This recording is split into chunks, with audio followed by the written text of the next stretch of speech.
जो लोग मीट मांस मछली खा रहे हैं अपना पेट भरने के लिए, अपने बच्चों का पेट भरने के लिए किसी जीव को मार रहे हैं, आज तो पेट भर जाएगा, आने वाले टाइम में वो जीव आपका काल बन के आएगा। मैं इसको साइंटिफिकली भी बताऊंगा। जी, साइंस ने ये प्रूव किया है कि कोई जीव मृत्यु को जब प्राप्त हो रहा होता है उसे ये पता लग जाता है कि मृत्यु होने वाली है।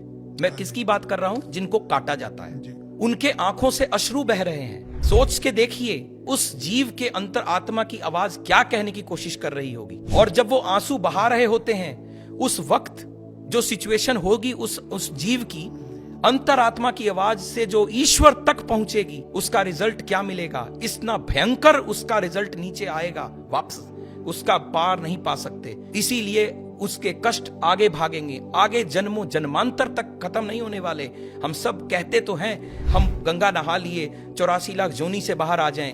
मैं नहीं मानता कि ऐसा हो पाएगा अगर इन कर्मों के साथ हम कनेक्ट हुए। क्योंकि एक और चीज इसके साथ बहुत इंपॉर्टेंट मैं बोलना चाहूंगा। मैंने ये लोगों से सुना है, पढ़ा भी है, और बहुत बार आजकल के YouTube वीडियोस वगैरह में भी इंफॉर्मेशन फ्लो कर रही है कि जो लोग नॉन वेजिटेरियन फूड की तरफ बहुत ज्यादा अग्रसर हैं, धीमे धीमे उनमें एक साइकोसिस, एक फियर फैक्टर पनपता है। ये बहुत से लोग ये मानते हैं और ये साइंटिफिकली प्रूव्ड है।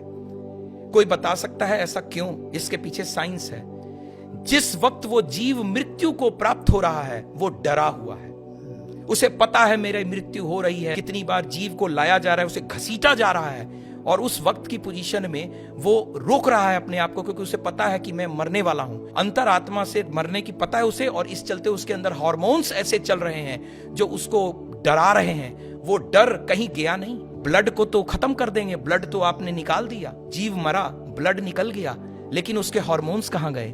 उसकी बॉडी में हैं। धीमे धीमे धीमे वो फियर हार्मोन्स ह्यूमन बॉडी में जाएंगे, उससे आप डरपोक होते हैं और आप उससे फियरफुल होंगे, फियरलेस नहीं होंगे। जितने धर्मार्थ लोग हैं वो फियरलेस रहते हैं, और इस तरफ के लोग फियरफुल रहते हैं। फर्क समझ में आ रहा है? वो जीव का फियर आगे तक पर्कुलेट करेगा। इसीलिए बीमारी हो रही है, इसका मतलब बीमारी भी आ रही है। तभी तो कहा जाता है कि ये स्वाइन फ्लू आ गया तो आप नॉनवेज फूड छोड़ दीजिए, ये फ्लू आ गया तो वो छोड़ दीजिए। और ये हार्मोन फियर फैक्टर पर्कुलेट कर रहा है तो लोग फियरफुल होते चले जा रहे हैं, प्लस कर्म खराब हो रहे हैं। मैं बार बार कहूंगा, काल पुरुष की कुंडली को कोई एस्ट्रोलॉजर और कोई भी धरती पर रहने वाला जीव जो समझ रहा है वो उसे भूले ना। 10वां घर कर्म का, 11वां घर प्राप्ति का, दोनों शनि के प्रभाव में है।